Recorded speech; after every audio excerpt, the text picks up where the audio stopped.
right. Hey, everybody. Thank you so much for tuning into the Inchworm show. I got an exclusive interview tonight with a very talented musician, producer, artist, innovator, entrepreneur, award-winning. I mean, you're all over the place. The one and only Keelan Jones.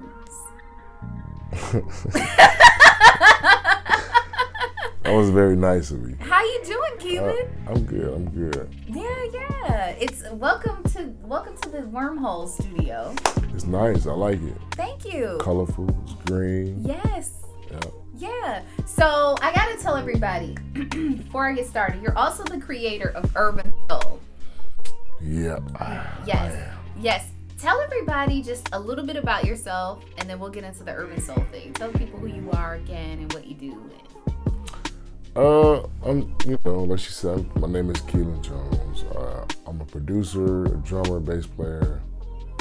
I just love music. It's what I've been doing. It's who I am. It's what I do. Yeah.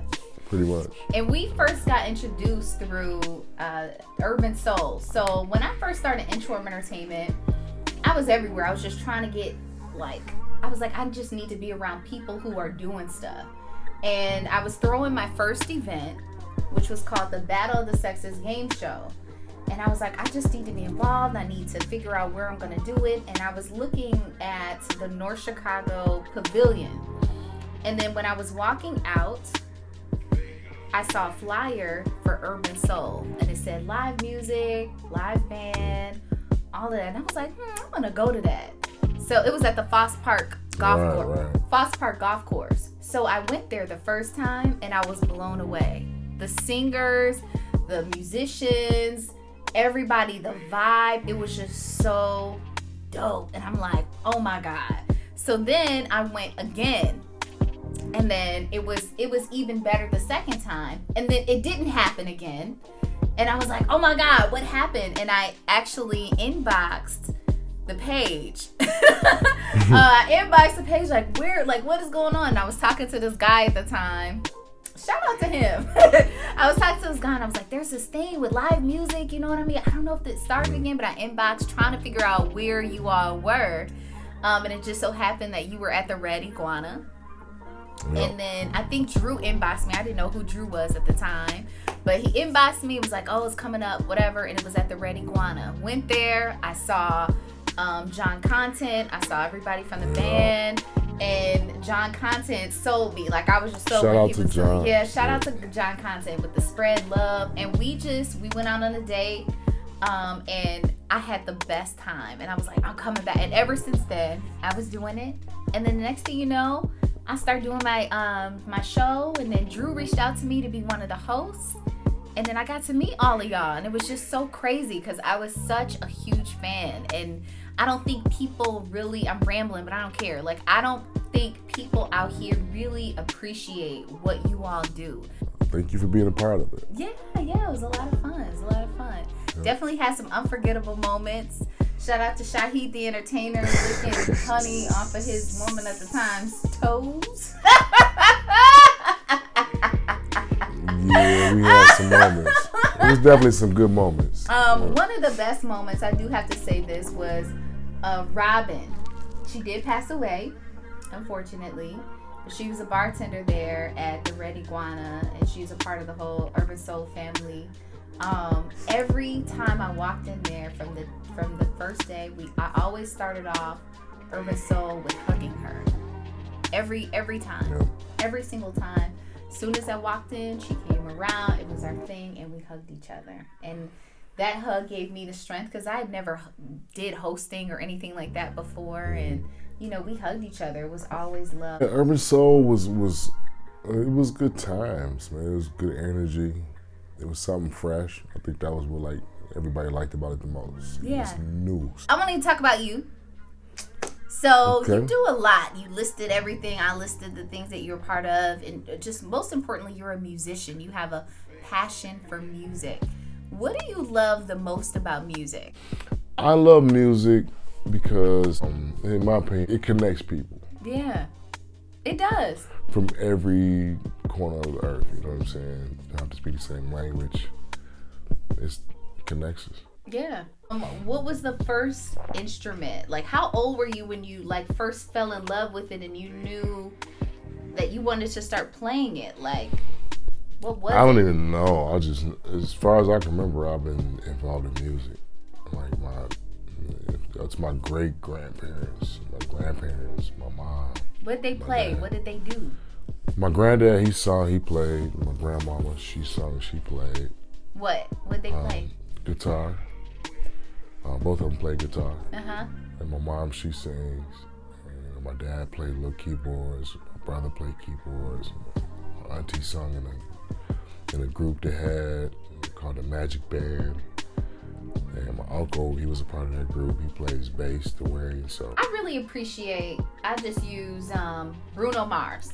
I love Bruno Mars because he can play, and I threw him out there because he's like a newer type of artist nowadays, or musician that actually plays, sings well, and can actually perform all in one. Like he plays the guitar, right. He plays the drums, right.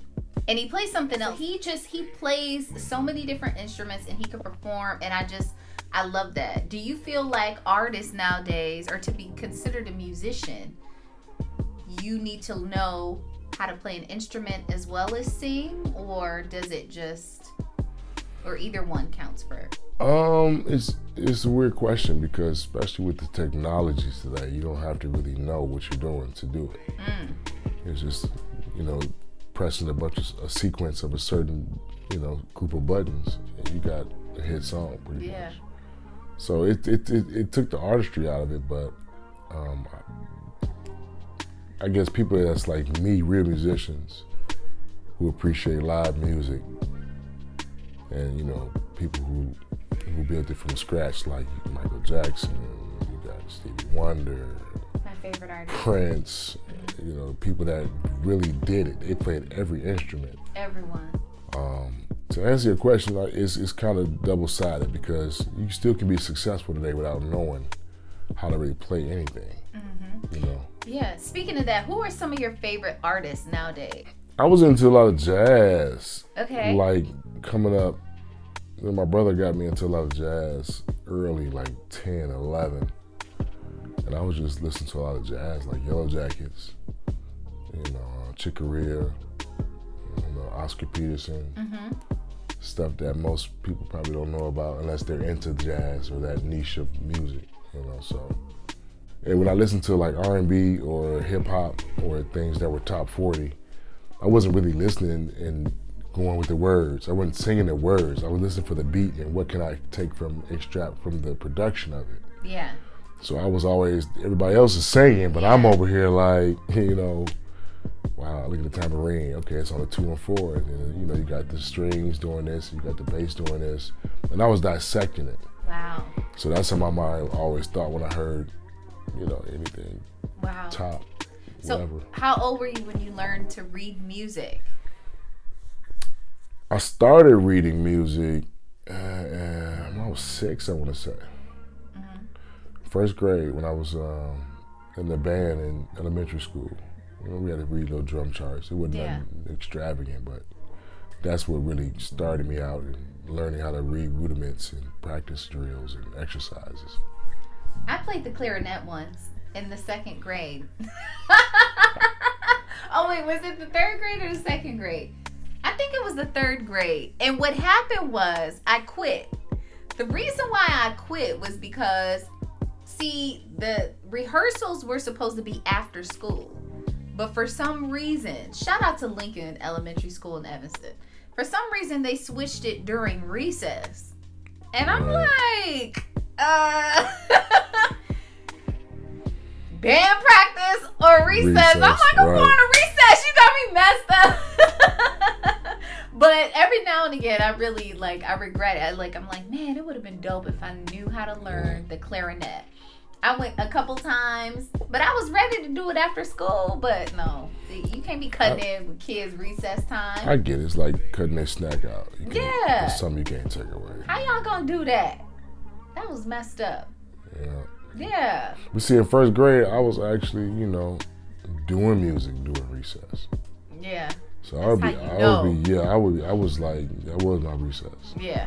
My time away from the structured day to do what I wanted to do. Mm-hmm. So.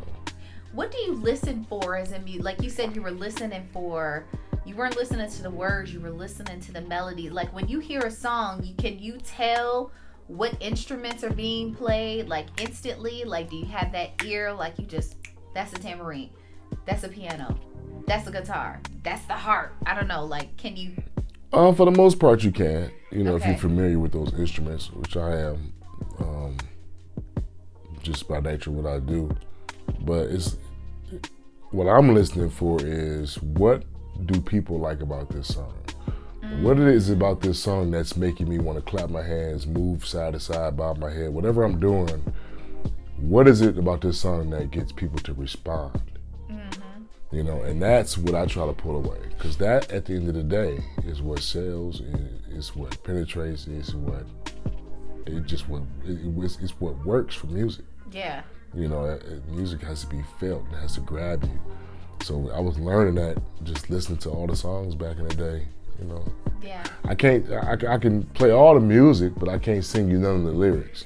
Okay. Because I never really, like I said, listened to the lyrics or really even paid attention to them that much. Now, popular hooks, you know, there's some songs that's in your head, but for the most part, I'm listening to the successful ingredients to this song. What's a bad experience you've had and you like, damn? I would say just, you know, I don't have one particular bad experience that was worse than the other, but everybody's not compatible. I can say that. You can't work, every artist isn't meant to work with another artist or another musician. You have to find, there's this thing called, you know, chemistry. You gotta have chemistry.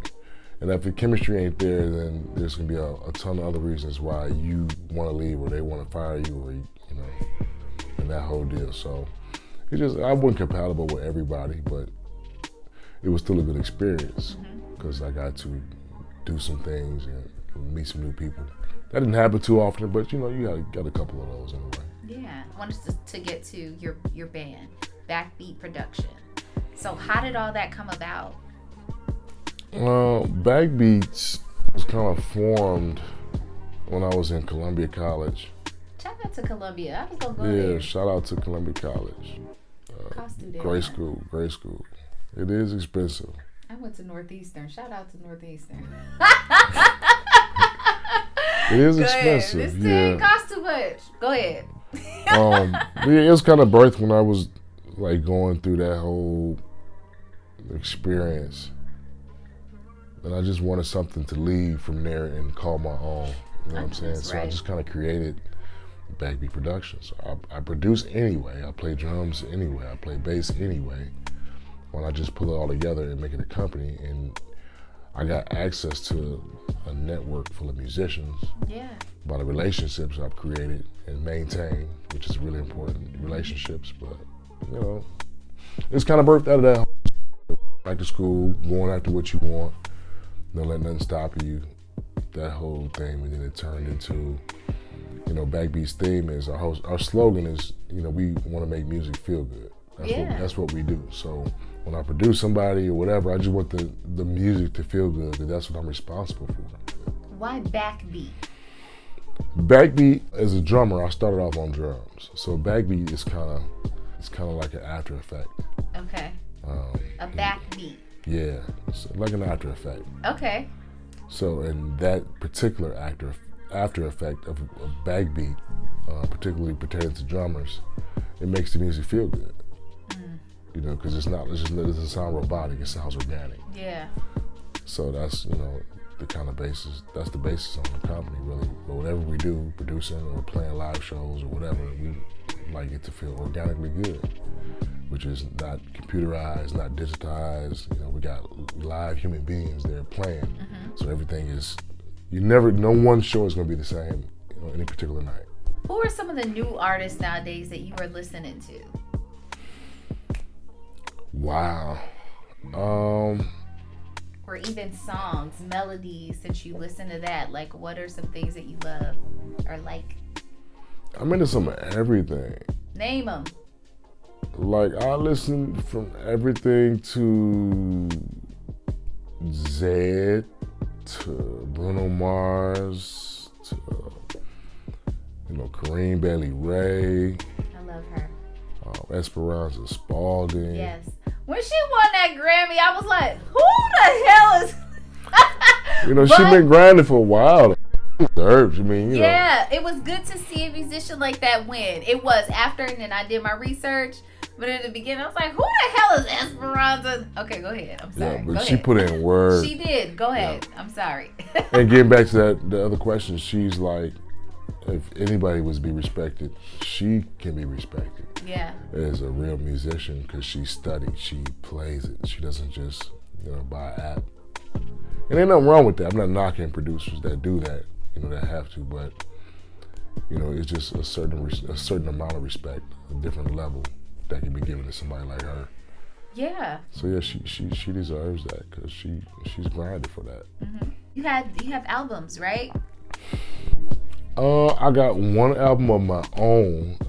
We're working on number 2. I'm gonna record that live. I got 2 different projects, I guess you can call it that.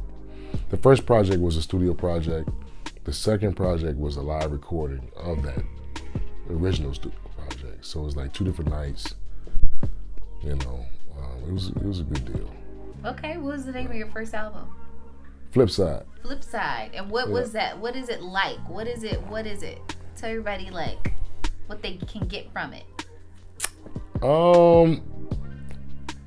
Wow. So when I was writing most of the material for that, I think my mentality was more so in the mindset of there's a flip side to everything. Because a lot of stuff had hit me hard. I was in an accident, had surgery. Just a lot of stuff was hitting all in the same spurt. So I just, I had to start looking at things differently. Right. The same situations were there until they left, but I just had to start viewing them differently. And that's when I came up with the concept. There's a flip side to everything. So It's all about how you look at it. It could be the same situation, but 2 people looking at it differently, and one feels better about it than the other. So that's kind of what birthed that. And then the songs that came from that, it just, just some amazing things happened. A couple songs I had already written prior to, and a lot of the songs we kind of made up for the album. It wasn't like stuff I had already sitting around. So it was a lot of organic music, caught in the moment, what I'm saying, how everybody was feeling at that particular time, I guess. How does one get a part of Backbeat Productions? Can they how can they be a part of the crew? Can they be down? What do they need to do? You scoping people out? Well, Backbeats is its own organic thing. So it started off with a group of people that I like to play with. And then over the time with subbing in and, meet new people that somebody else recommend, and then it just became this big thing. So, we go pretty hard. We always need people though, I guess. Cause that's what I'm asking. Yeah, we always need people, but there's no formal process of how to get in. You just have to be, it's kind of like being discovered. Oh.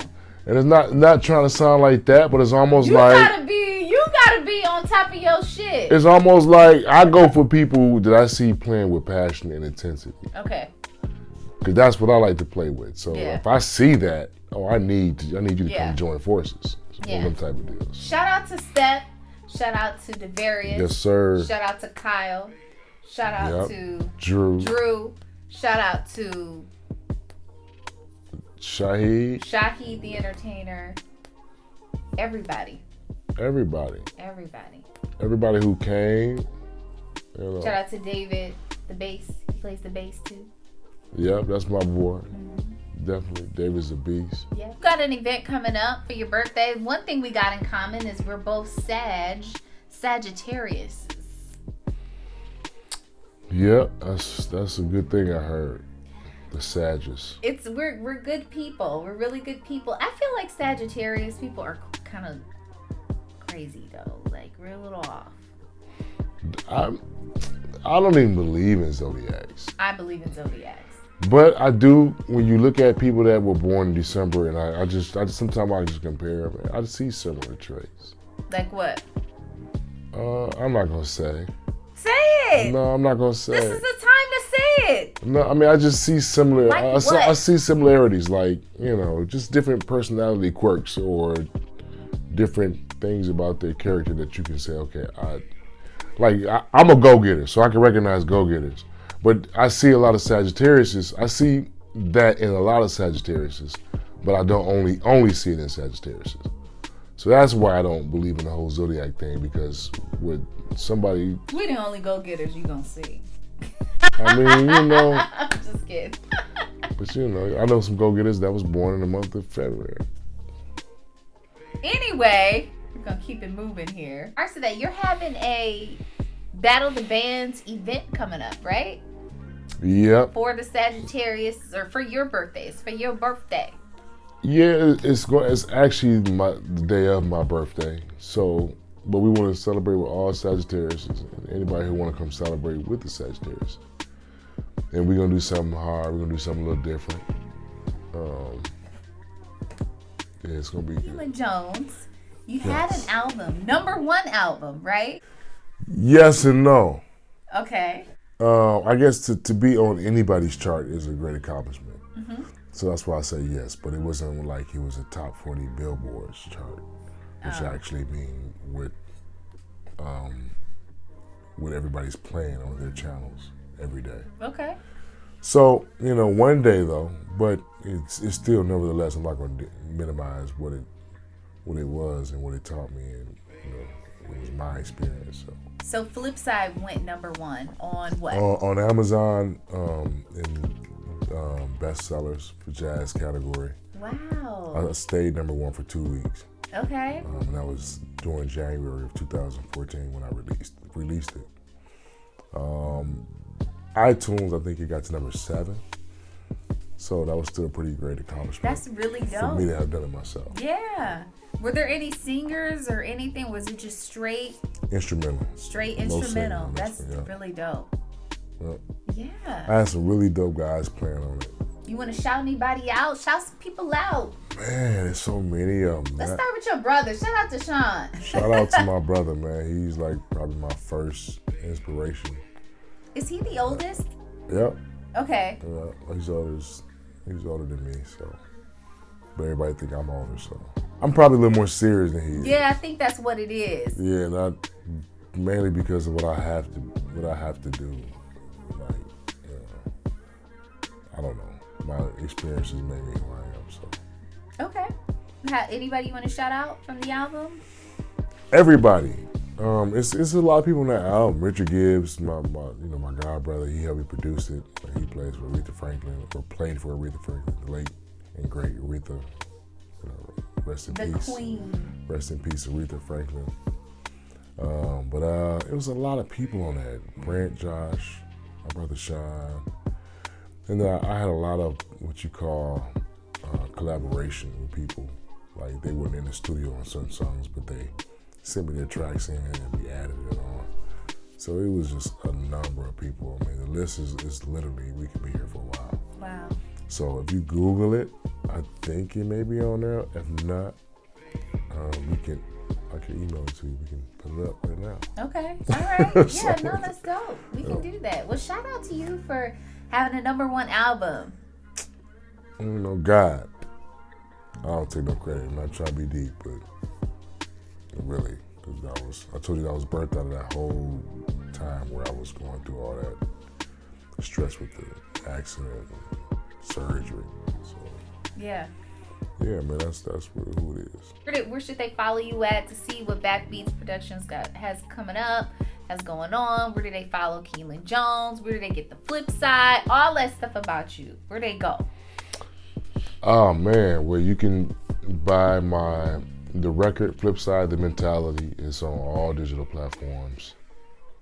You can find us on YouTube with some of the live stuff we did.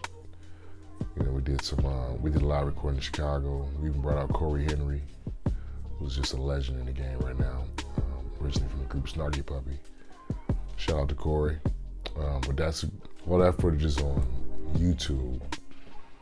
And you can catch me on Facebook, Keelan Jones. You can catch me on Instagram, Bass N Drums 12, the letter N. Yeah, I think that's it. All right. Look, thank you for being here. I hope you had a good time. I did. It's always a good time when I can be in green rooms. Yeah. The Wormhole. This is the Wormhole studio. Yeah, this is nice. Thank you, Keelan. Thanks for being here. Look, hey everybody, thank you for tuning in to the Inchworm Show. Make sure you follow me everywhere. The Inchworm Show. Social media, Facebook, Instagram, YouTube, all that. Subscribe to the YouTube channel. Thanks again to Keelan Jones. Shout out to Backbeats Productions. Make sure you follow him. See what else is coming up. And also follow Urban Soul as well. See when they're popping out. When we're going to pop out with something. And thanks for tuning in. That's it. You all have a good night. Peace out. Peace. Yeah, this is Keelan Jones, representing Backbeat Productions. And I just finished up my interview on the Inchworm Show.